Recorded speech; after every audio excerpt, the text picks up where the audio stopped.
Welcome to Ottawa Experts. I'm your host, Jasmine Rose, and on today's episode, we will be discussing how to prepare your home for the holiday season. December tends to be a busy month, with many of us hosting holiday festivities and decorating our homes. 'Tis the season for parties, short visits, and extended stays. In between preparing meals, shopping, and entertaining, our homes can sometimes get neglected. It's the perfect time of year to add that extra little effort into your home in order to create long-lasting memories. Small home improvements, baking, cooking, and cleaning are all things that go hand in hand with this time of year. Before we put out the welcome mat, let's talk to our experts who are here to share some simple tips in order to create the perfect holiday home. Joining me today is Editor-in-Chief of Ottawa at Home magazine, Mary Taggart, Interior Designer at Astro Design Center, Dean Large, and Lisa Slater, who is the Store Team Lead at Whole Foods Ottawa. Thank you. So, when the topic of preparing your homes for the holidays came up, I couldn't think of three more suitable guests. Thank you so much for joining me. It's a pleasure to be here. Thanks for having us. So it's mid-December, and many of us are feeling overwhelmed. We're not too sure where to begin. We want to prepare our homes for the holidays. Mary, if you could offer one recommendation, your top recommendation for preparing your home, what would it be? So my top recommendation for preparing our home would be, first of all, have a wreath on your front door. That's key. And remember, sort of look back to your traditions because you're living in your home, and chances are you have to remember that the guests coming into your home are part of your tradition. So think about what your family traditions have been and work from there. So are there rules when holiday decorating? Yeah, I mean, there's always, Dean will agree, I think there are always rules when there are decorating, when you're tackling a decorating project, and decorating for Christmas is a decorating project. So probably one of my biggest rules is to honor the decor that already exists in your home. Because holiday decorating can be chaotic looking. There's a lot of stuff that goes into it. So, if you have an established color theme, pull from there. If you have a look. Speaking of color, can I do different colors in different rooms, or does my home have to have a theme? For holiday decor, are we talking just holiday just decor? Holiday. You can if you want to, okay. But that's a kind of breaking a little bit of that. I mean, do you have different colors in each room? Let's say I want to do like a traditional red and green in one room, and then can I do golds and silvers in another room? Yeah, for sure. And traditional color, traditional red and green tend to be a little bit more of a country Christmas kind of feel. Completely agree. Yeah, and then the golds and the silvers are a bit more sophisticated. So I would be putting, and I would be putting them in the more formal spaces, whereas the red and green, like our cover here has that classic red and green. I don't know if you can see that, but that classic red and green, and that's in a children's playroom. So that's where the sort of traditional kind of country feeling goes, and then into your living room, dining room space, your entertaining space, basically. And you know what I love about the cover? We just showed it there quickly. You brought in that nature vibe. It's almost like you're bringing the outdoors in. That's one of the elements of holiday decor, as far as I'm concerned, is bringing nature into your home, with sticks, and because so much of holiday decor stems from the Christmas tree itself, so you kind of pull off on that tree feeling. Yep. Yeah. That's awesome. Woodsy, nature inspired. And Lisa, what's some advice that you could give to our viewers who are looking to nourish their minds and bodies over the holidays? Well, first, don't stress. I mean, the whole idea is not to stress out, whether it's decor or whether it's cooking. And at Whole Foods, we want to make sure that people have options for healthy eating, because this is a time of year when people eat too much, they look forward to eating, they go from house to house to house, party to party. And what we want when you finally get home to your house is to be comfortable in what you are doing. And frequently what happens is that people want to do something major like a roast, and they get very stressed out about doing a roast. But they can focus on that, but they can't then focus on the baking, or they can't focus on the sides.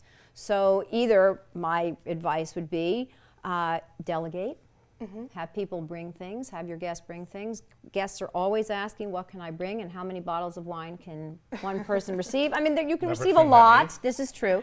On the other hand, it diffuses. Yes, it diffuses the stress when people bring other things, and people want to be a part of the production, essentially.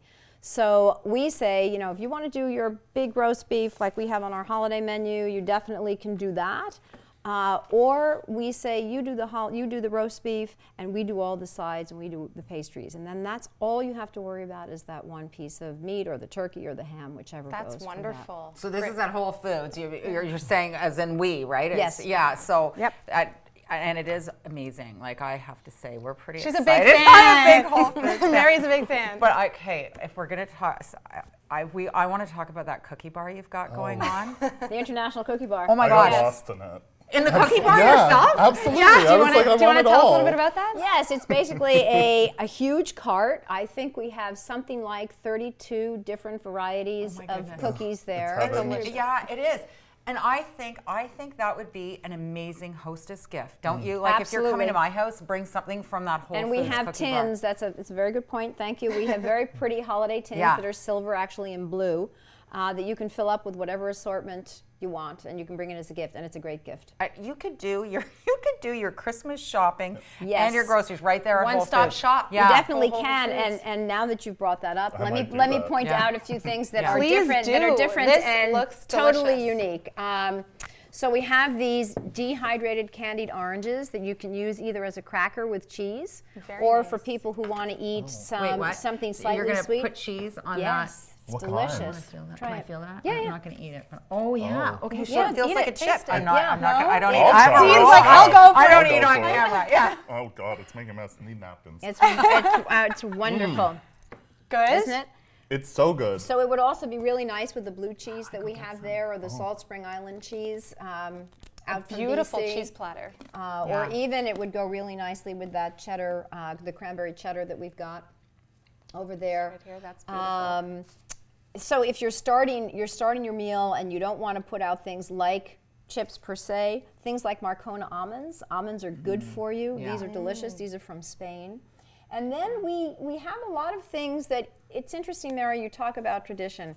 And I agree with you 100%. People don't want to veer on the holidays away from their traditions. That's right. On the other hand, people also want to bring in something new. Yeah. So That's I really always say, bring one thing, introduce one thing that you've always wanted to try, get some feedback. This may be the group. There is a school of thought that says never try a recipe the first time with a new group of people. I completely disagree with that. Really? I disagree with Yeah? that too. Okay. Always do it. See, I always Everyone's play friends and family. opinions, I it would play be it great. safe, Yeah, The exactly. reactions. Yeah. Well, you want to play it safe, but as you pointed out, you have your staple that you do well and you do it all the time. I always try one new thing, Yep. just one little new thing. And do you do a small portion of it just to like test it out, or you'll go all I out? got that part Lebanese thing going on, right? It's I go big. You go I big. go big. You go big. I'm go ridiculous big. for that. Yeah. And if it's amazing, then nobody's complaining Well, there's and not there's enough. always the option not to serve it.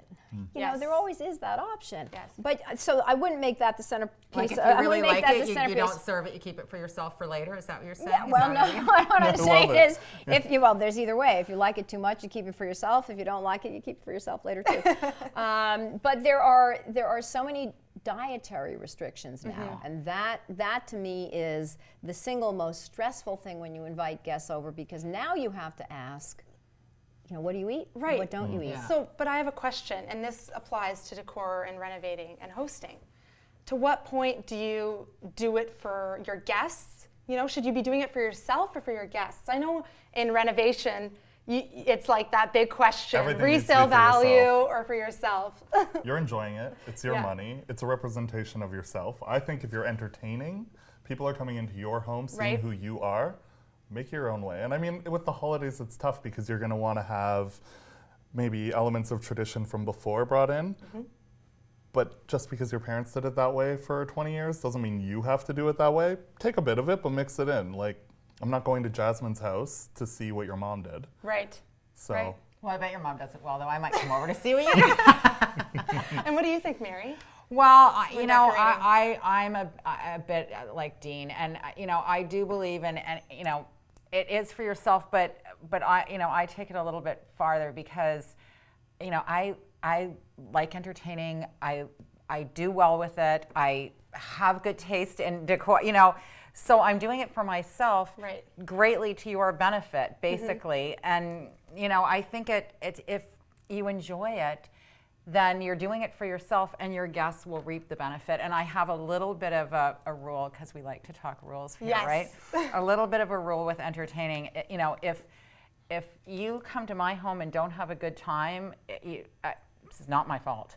That's not my problem. There's no way you can't come to my home and not have a good time, whether the food is good or not. Right. Really? Like, there's something wrong with you, because all the, about the everything's there, right? Yeah. Like, there's music, which, we always get teased because we don't play, my husband and I have ridiculous taste. I'm a 70s rocker. He's like, I don't even know what he is. It's like acid rock or something like that. Like, I don't know what it is. So very festive. It's not very like goofy, Music But, is a it's highly just- volatile topic. It's just fun. Like, there's a fun environment there. Yeah. So why would you not be having a good time? Because I burnt something, something wasn't right, or you didn't like the decor. It's not for the guests, it's for you. And then come on into my house, and I'll come to your house, and I'll have a good time too. That's sort of. Well, and I think going to somebody's house and seeing what they've done in decor is so agree. much fun. I mean, I don't want people to come and see necessarily my decor, because I'm terrible at decor. I would rather do the food.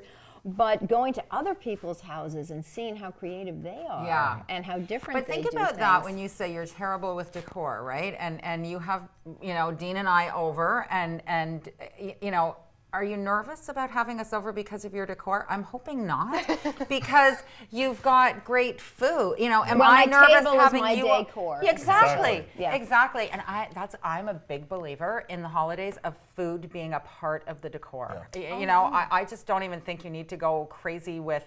So give us an all the example. How would trimming. you incorporate food in your decor? Well, that cheese platter to So me just dress up a is table is part of the decor. These green beans with the cranberries. Yep. That is part of Beautiful. it looks gorgeous, right? I love candy. I decorate with candy, so that there's jars of candy, or like martini glasses Very of cute. candy. And I think that's an interesting point. I think that a lot of people feel we've gotten to the point where everything has to be perfect. And when you talk about bringing the outside in, I like to say, look, everybody has different kinds of containers. Be creative with your containers, whether they're mason jars, whether it's a martini glass. Use what you have. You don't have to go crazy and go out and buy tons of stuff for the holidays, because Right. chances are you've got a beautiful cutting board. If you don't have a white platter, put your cheese on the cutting board. Yeah. I completely agree. One of the first things I tell my clients is forget about perfection. Like, it's overrated. Yeah. Yeah. No one's perfect, so why does your space, whether it be entertaining or your home, need to be? I think a little bit of off makes it that much more interesting. Yeah, for sure. Because if it's too perfect, it's like, oh, you're entertaining in a department store. It's like, I call it the 1, 2, 3 of decorating, right? Yeah. Like, if you can tell somebody's, taking their decor course, they're Yes. fresh out of school, because they've got the 1, 2, 3 going Yeah. on. It's like we decorate in You've threes. got the one and it's candle, like, the three yeah, vases. exactly. 1, 2, 3. Try to So, make it too perfect. yeah. Or they try to replicate what they've Yes. seen in a magazine. Yeah. Right? Well, and you can do that if it's Ottawa at Home magazine. Of Of course. Well, I mean, because it's all in Ottawa. unique, yeah. Yeah, that's awesome. So 2015 is just around the corner. What are some trends that we can look forward to? Any hot commodities with food? Well, certainly We see gluten-free, gluten-free is everywhere. Gluten-free is huge, Yes. but what you're beginning to see now is more and more balance, and there are more articles that are coming out and saying that gluten-free is truly a trend, that it is not a condition that the majority of the population is suffering from. Yeah. True celiacs, I think, are 0.1% of the population. They really have to worry about it. But everybody else, this is a choice on how you feel. So there's that. And actually cooking with gluten-free flours is a lot of fun. It can be tricky, but it's fun, and you can get things that just taste different. It's not that they're no good, they're just different. We're just not used to it. I think quinoa has actually come and gone. I Really? think, yeah, I actually do. I think there are other grains that are very interesting. Such Well, as? farro is very interesting. Millet is also something that people should try. Very, very high in protein as well. Good for you. Different color than it's yellow, as opposed to kind of white and red and black of Interesting. quinoa. And quinoa is good.